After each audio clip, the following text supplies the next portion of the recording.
¿Y si te dijera que Dios no ha desaparecido de nuestras vidas, sino que simplemente ha cambiado de residencia, abandonando los cielos para habitar en las profundidades de tu mente? Imagina por un momento a Carl Jung en su estudio de Küsnacht, junto al lago de Zúrich. Es 1913, y este psiquiatra respetado por la comunidad científica está experimentando algo que desafía toda explicación racional. Durante semanas es asaltado por visiones perturbadoras, ríos de sangre inundando Europa, cadáveres flotando por miles. 6 meses después, estalla la Primera Guerra Mundial. Jung no había tenido una crisis psicótica como muchos colegas sospecharon. Había experimentado lo que él más tarde llamaría el inconsciente colectivo manifestándose. Aquella noche, mientras contemplaba las aguas oscuras del lago, Jung entendió que acababa de tocar algo sagrado, algo que la ciencia moderna había declarado muerto, pero que seguía pulsando con vida en las profundidades de la psique humana. Lo que estás a punto de descubrir no se enseña en universidades, pero vive en ti desde que naciste. Durante más de un siglo hemos vivido bajo el paradigma del materialismo científico, una visión del mundo que ha reducido toda experiencia humana a reacciones químicas y conexiones neuronales. La espiritualidad fue relegada al ámbito de la superstición, y Dios quedó convertido en una reliquia cultural, un vestigio de tiempos menos iluminados. Sin embargo, mientras la ciencia proclamaba triunfante la muerte de lo divino, un médico suizo estaba documentando meticulosamente su presencia en el territorio más íntimo y desconocido del ser humano, el inconsciente. Carl Gustav Jung no era un místico rechazado por la academia. Era un científico brillante, inicialmente discípulo y colaborador cercano de Sigmund Freud, el padre del psicoanálisis. Pero mientras Freud veía la religión como una neurosis colectiva, Jung comenzó a observar patrones en los sueños y fantasías de sus pacientes que trascendían las explicaciones freudianas. Símbolos idénticos aparecían en personas que jamás habían tenido contacto entre sí. Motivos míticos surgían espontáneamente en mentes modernas sin exposición previa a esas narrativas ancestrales. Algo más profundo y universal estaba operando.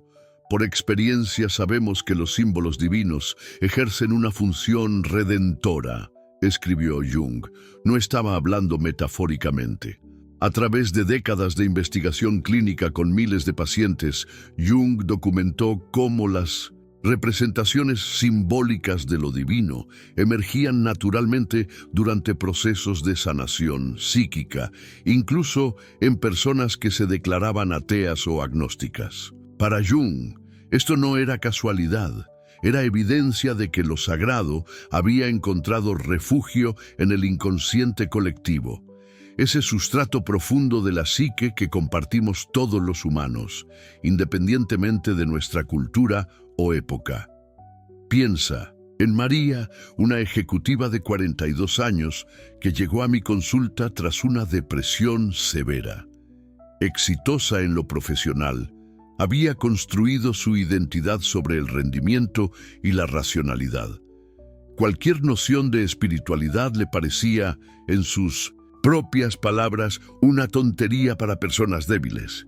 Sin embargo, durante su terapia comenzó a tener sueños recurrentes con un anciano sabio que le ofrecía una copa dorada. Trabajando desde la perspectiva junguiana, exploramos este símbolo que ella nunca había visto conscientemente. La copa, uno de los arquetipos más antiguos de transformación espiritual, presente desde los mitos del Santo Grial hasta los rituales chamánicos, comenzó a aparecer en su vida cotidiana de formas sincrónicas. Un día, María entró llorando a la sesión. No entiendo lo que me está pasando, pero siento como si algo sagrado estuviera despertando dentro de mí. no había sido adoctrinada. Había experimentado lo que Jung llamaría el reencuentro con el arquetipo del sí mismo, la totalidad psíquica que trasciende y a la vez incluye al ego. Jung no hablaba de Dios como una figura externa, hablaba de un arquetipo sagrado que habita tu inconsciente, y este es quizás el aspecto más revolucionario y perturbador de su legado, la idea de que la divinidad no desaparece simplemente porque la neguemos conscientemente. Cuando la cultura moderna decretó la muerte de Dios, según Jung, lo único que logró fue empujarlo a las profundidades del inconsciente, donde continúa influenciando nuestras vidas de formas que no comprendemos racionalmente.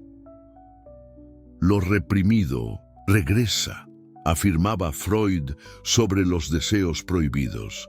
Jung extendió este principio a lo espiritual. Lo divino reprimido no desaparece, sino que emerge en formas distorsionadas o desplazadas. Observa el mundo contemporáneo con ojos junguianos, el fanatismo político que ha reemplazado a la devoción religiosa, la idolatría hacia celebridades y figuras públicas, la búsqueda obsesiva de perfección física o éxito material, incluso la adicción a sustancias o comportamientos autodestructivos. Todos estos fenómenos, desde la perspectiva junguiana, son manifestaciones de energía religiosa desviada, intentos inconscientes de llenar un vacío espiritual que la racionalidad pura no puede satisfacer. El hombre moderno, escribió Jung, no entiende hasta qué punto su racionalismo lo ha puesto a merced del inframundo psíquico. Esta es precisamente la paradoja que la psicología junguiana nos invita a contemplar. Al proclamar la muerte de Dios, el mundo moderno no eliminó lo divino, simplemente perdió la capacidad de relacionarse conscientemente con ello.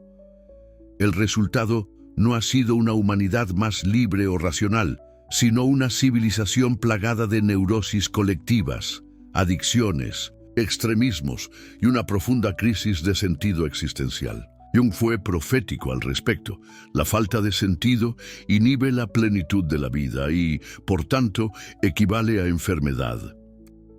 Pensemos en el crecimiento exponencial de los trastornos de ansiedad y depresión en las sociedades tecnológicamente avanzadas. ¿No resulta paradójico que en la época de mayor comodidad material y acceso al conocimiento, el sufrimiento psíquico alcance proporciones epidémicas? La ciencia contemporánea aborda estos males exclusivamente como desequilibrios neuroquímicos, reduciendo el alma humana a un conjunto de sinapsis y neurotransmisores. Sin embargo, los índices de recuperación mediante tratamientos puramente farmacológicos siguen siendo limitados. Y si, como sugería Jung, muchas de nuestras llamadas enfermedades mentales fueran en realidad crisis espirituales mal diagnosticadas. Tomemos el caso de Carlos, un ingeniero de sistemas de 35 años. Tras desarrollar ataques de pánico aparentemente inexplicables, había recorrido consultas médicas por años sin encontrar alivio duradero. Los medicamentos reducían temporalmente sus síntomas, pero la angustia fundamental persistía. Durante su análisis junguiano, comenzamos a explorar no solo sus miedos conscientes, sino también el material simbólico que emergía en sus sueños. Un tema recurrente apareció. Se encontraba atrapado en estructuras geométricas perfectas que gradualmente se transformaban en laberintos sofocantes. Al profundizar en su historia, descubrimos que Carlos había reprimido sistemáticamente cualquier impulso creativo o intuición que no encajara con su visión hiperracionalista del mundo. Su pánico no era simplemente un mal funcionamiento neurológico, era un grito desesperado de esas dimensiones negadas de su ser. El encuentro con uno mismo es, al principio, el encuentro con la propia sombra, advirtió Jung. Esta sombra no contiene solo nuestros impulsos negativos, sino todo aquello que hemos excluido de nuestra identidad consciente, incluyendo potenciales espirituales que no encajan con nuestra autoimagen o con las expectativas culturales. Para Carlos, la recuperación no llegó al eliminar sus síntomas, sino al expandir su concepción de la realidad para incluir dimensiones simbólicas y trascendentes. Es como si hubiera vivido en una casa creyendo que solo existía la planta baja, me comentó meses después, cuando en realidad había pisos enteros que me negaba a visitar. Esta metáfora arquitectónica refleja precisamente la visión junguiana de la psique humana. No somos simplemente productos de nuestras experiencias infantiles, Freud, o de nuestros condicionamientos conductuales, Skinner. Somos estructuras complejas, edificadas sobre cimientos arquetípicos universales. En las profundidades de nuestra mente no solo habitan traumas personales o deseos reprimidos, sino también los patrones fundamentales de la experiencia humana, acumulados durante milenios de evolución cultural y biológica. Entre estos arquetipos, el más poderoso y transformador es lo que Jung denominó el sí mismo, Selbst, la totalidad psíquica que trasciende y a la vez integra todos los opuestos. Y aquí llegamos al núcleo más revolucionario de la propuesta junguiana. Este arquetipo del sí mismo es indistinguible en términos psicológicos de lo que las tradiciones religiosas han llamado Dios, Atman, Tao o lo divino. La experiencia del sí mismo es la experiencia de algo supraordinal al ego, escribió Jung, algo que reúne en sí mismo todos los opuestos. No estaba proponiendo una reducción de lo divino a lo psicológico, sino reconociendo que la experiencia humana de lo trascendente siempre ocurre a través del aparato psíquico. Dios, para Jung, no era una entidad externa cuya existencia debía probarse o refutarse, sino una realidad psíquica viva cuya influencia podía observarse empíricamente en sueños, visiones, sincronicidades y procesos de transformación personal. Esto significa que Jung estaba psicologizando a Dios, reduciéndolo a un mero producto de la mente humana. En absoluto. Jung fue muy cuidadoso al distinguir entre la imagen arquetípica de Dios, el sí mismo como representación psíquica de lo divino, y la posible realidad metafísica que podría existir más allá de nuestra capacidad de percepción directa. No puedo demostrar la existencia de Dios, aclaraba, pero puedo demostrar la existencia y el funcionamiento de una imagen arquetípica de Dios en la psique humana. Esta distinción es crucial.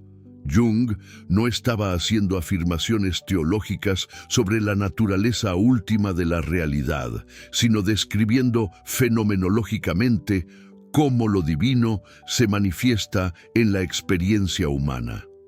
La evidencia más contundente de esta presencia de lo divino en el inconsciente proviene del trabajo clínico con procesos de individuación, el término que Jung acuñó para describir el camino de integración psíquica y autorrealización que constituye el propósito central del desarrollo humano. Durante la individuación, las personas invariablemente encuentran símbolos luminosos, cargados de energía sagrada, que emergen espontáneamente del inconsciente para guiar su transformación. Estos símbolos no son arbitrarios ni pueden reducirse a meras proyecciones de deseos infantiles. Poseen una coherencia interna y una potencia transformadora que trasciende el entendimiento racional. El caso de Elena ilustra este fenómeno. Profesora universitaria de física teórica, llegó a terapia tras una crisis existencial profunda desencadenada por la muerte de su padre. He dedicado mi vida a entender el universo a través de ecuaciones, me confesó. Pero ahora me siento como si hubiera estado estudiando solo la sombra de algo mucho más grande. Durante los meses siguientes, Elena comenzó a experimentar sueños vívidos con mandalas, esos símbolos geométricos circulares que Jung identificó como representaciones universales del sí mismo. Sin haber tenido exposición previa a la filosofía oriental, comenzó a dibujar estructuras que eran prácticamente idénticas a los yantras tibetanos milenarios. Estos círculos me están enseñando algo sobre la unidad fundamental que mis ecuaciones solo pueden aproximar, reflexionaba asombrada. Lo fascinante del caso de Elena no es solo la aparición espontánea de símbolos ancestrales, sino el efecto transformador que estos tuvieron en su vida. A medida que exploraba y dialogaba con estos contenidos simbólicos, experimentó lo que Jung llamaba una renovatio, renovación psíquica. Su depresión cedió, pero más importante aún, encontró una nueva forma de relacionarse con su disciplina científica, integrando su rigor intelectual con una apertura a dimensiones de realidad que trascienden la medición empírica. No he abandonado la ciencia, me explicó en nuestra última sesión, pero ahora entiendo que los modelos matemáticos son como poemas que intentan capturar algo que siempre los excederá.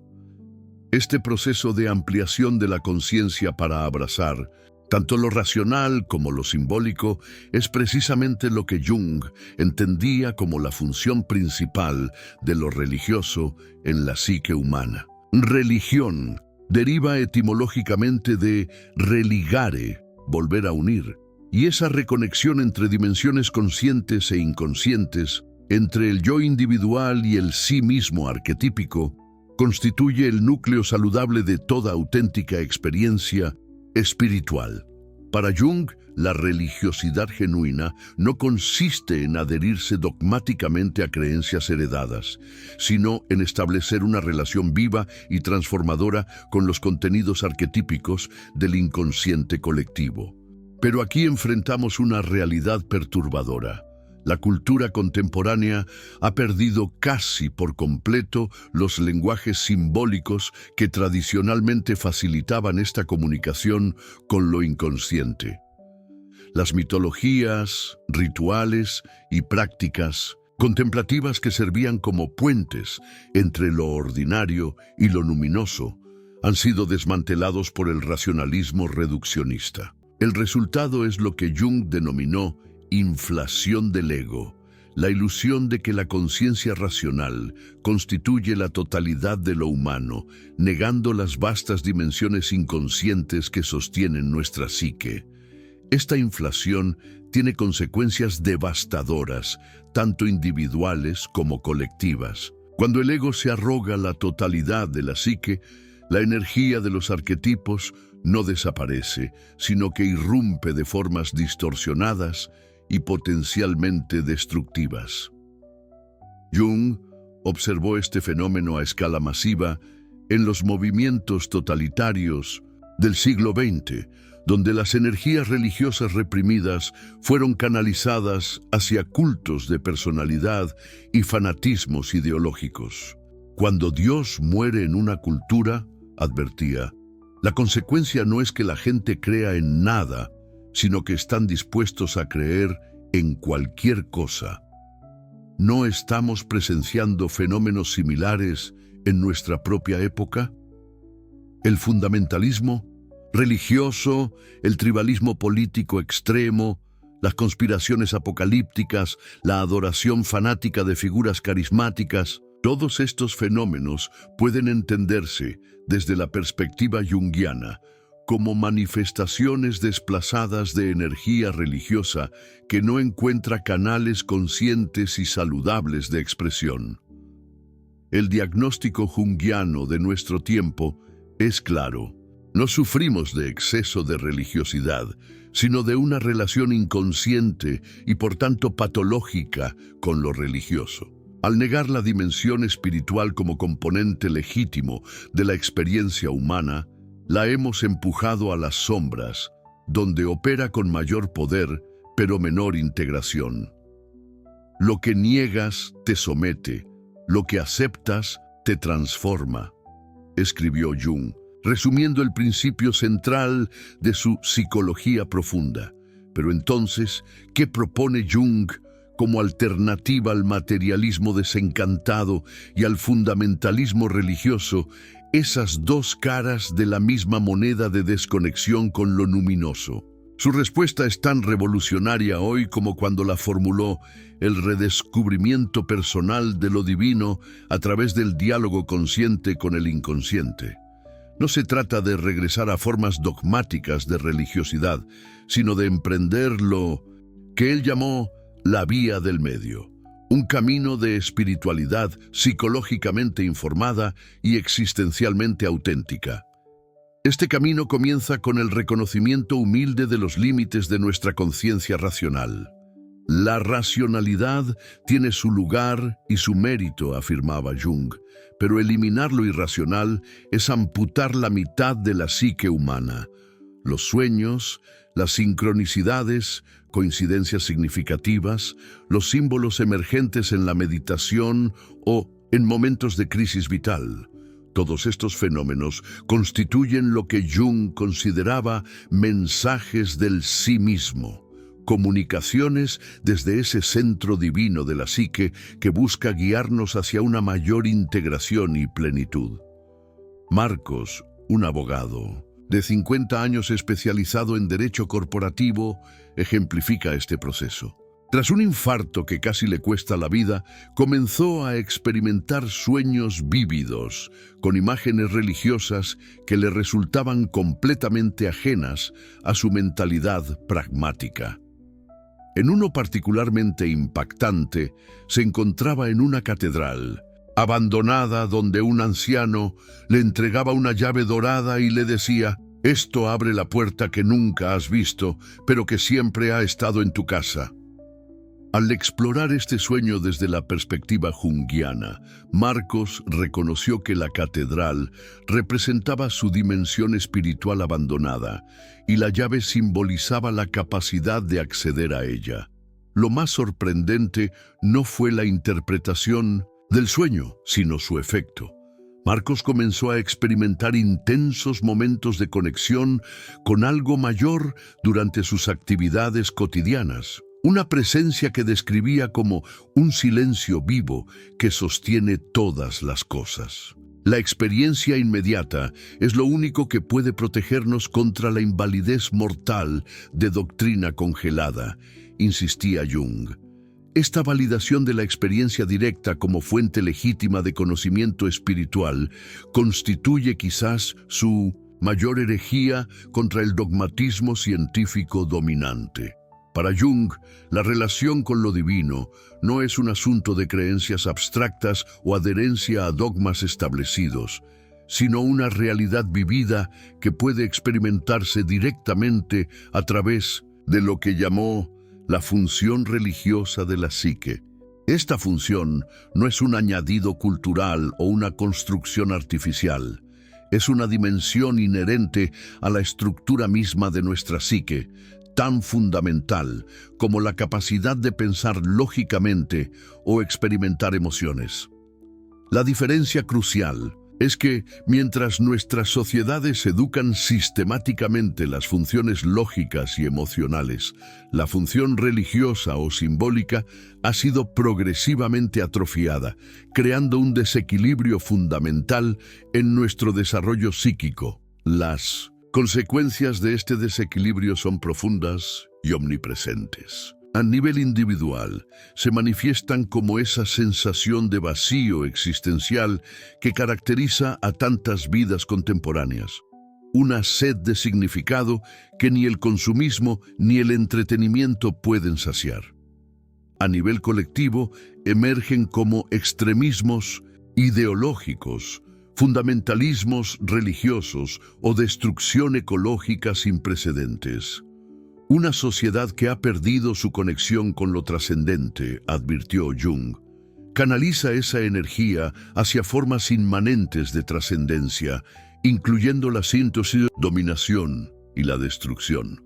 La propuesta junguiana, sin embargo, no es pesimista, sino profundamente esperanzadora. Si lo divino habita en las profundidades de nuestro inconsciente, entonces la reconexión con esa dimensión sagrada no requiere intermediarios externos ni adhesión a dogmas establecidos. Requiere, más bien, un giro de atención hacia el interior, un descenso valiente a las profundidades de nuestra propia psique, donde habitan no solo nuestras sombras personales, sino también los tesoros arquetípicos de la humanidad. Este descenso no es fácil ni automático. Como Jung experimentó personalmente durante su período de confrontación con el inconsciente, documentado en su famoso Libro Rojo, enfrentar los contenidos luminosos del inconsciente puede ser abrumador y potencialmente desestabilizador para un ego no preparado. De ahí la importancia crucial que Jung atribuía a los vasos o contenedores simbólicos, estructuras psíquicas que permiten canalizar la energía transformadora de lo arquetípico de forma que pueda ser asimilada por la conciencia. Históricamente, las tradiciones religiosas y espirituales proporcionaban estos contenedores a través de sus mitologías, rituales, prácticas contemplativas y comunidades de soporte. En ausencia de estos marcos tradicionales, muchas personas contemporáneas se encuentran desprotegidas ante la irrupción de contenidos luminosos, lo que puede manifestarse como crisis psicológicas, experiencias psicóticas o formas compulsivas de pseudo-espiritualidad. La contribución revolucionaria de Jung fue desarrollar métodos psicológicos que permiten crear estos contenedores de forma individualizada, adaptados a la conciencia moderna. Técnicas como la imaginación activa, diálogo consciente con figuras del inconsciente, la amplificación simbólica, conexión de símbolos personales con motivos universales, o el análisis de sincronicidades, eventos coincidentes con significado psicológico, constituyen puentes metodológicos entre la conciencia racional y las dimensiones arquetípicas de la psique. Estos métodos no sustituyen a la experiencia religiosa tradicional, pero permiten acceder a su núcleo vivencial incluso para personas educadas en el paradigma racional materialista. No se trata de creer en Dios como una entidad externa, sino de experimentar la función divina operando en la propia interioridad psíquica. No es necesario creer, aclaraba Jung, basta con experimentar. Laura, una científica de datos de 29 años, ilustra vívidamente este proceso. Criada en un ambiente estrictamente ateo, cualquier mención de espiritualidad provocaba en ella un rechazo automático. Sin embargo, tras una serie de coincidencias inexplicables relacionadas con el número 33 y la figura de un águila que aparecían repetidamente en momentos críticos de su vida, comenzó a prestar atención a estos mensajes aparentemente dirigidos a ella. Utilizando técnicas junguianas de amplificación simbólica, descubrimos que el águila constituye un símbolo universal de perspectiva elevada y visión trascendente, mientras que el número 33 aparece significativamente en numerosas tradiciones espirituales. Para Laura, estos símbolos no eran manifestaciones de un Dios externo interviniendo en su vida, sino comunicaciones de su propio sí mismo arquetípico, guiándola hacia una expansión de conciencia que integrara dimensiones transpersonales. No necesito llamarlo Dios, me explicó sonriendo, pero siento que hay algo infinitamente sabio dentro de mí que no es mi ego racional. Esta distinción es crucial para comprender la relevancia contemporánea de Jung. Su enfoque permite recuperar la experiencia de lo sagrado sin necesidad de regresión intelectual o abandono del pensamiento crítico. No nos pide que creamos contra la evidencia o que suspendamos nuestra capacidad de discernimiento racional. nos invita más bien a expandir nuestra concepción de evidencia para incluir la experiencia interior directa como fuente legítima de conocimiento. La psicología junguiana, escribió el analista James Hollis, no es una religión, sino una metodología para relacionarse conscientemente con el misterio que somos. Esta definición captura precisamente la naturaleza revolucionaria del aporte junguiano, un puente entre la conciencia científica moderna y las dimensiones sagradas de la experiencia humana que habían quedado excluidas por el paradigma reduccionista. Sí, sentiste que este mensaje tocó algo profundo dentro de ti. No estás solo. Hay miles de personas sintiendo lo mismo, buscando respuestas que el mundo moderno se niega a dar. Suscríbete a este canal, Círculo Mental, y acompáñanos en este despertar espiritual que Jung nos enseñó a honrar. Escríbenos en los comentarios. ¿Has tenido una experiencia que la ciencia no pudo explicar? Compartirla puede ayudar a despertar a otro buscador.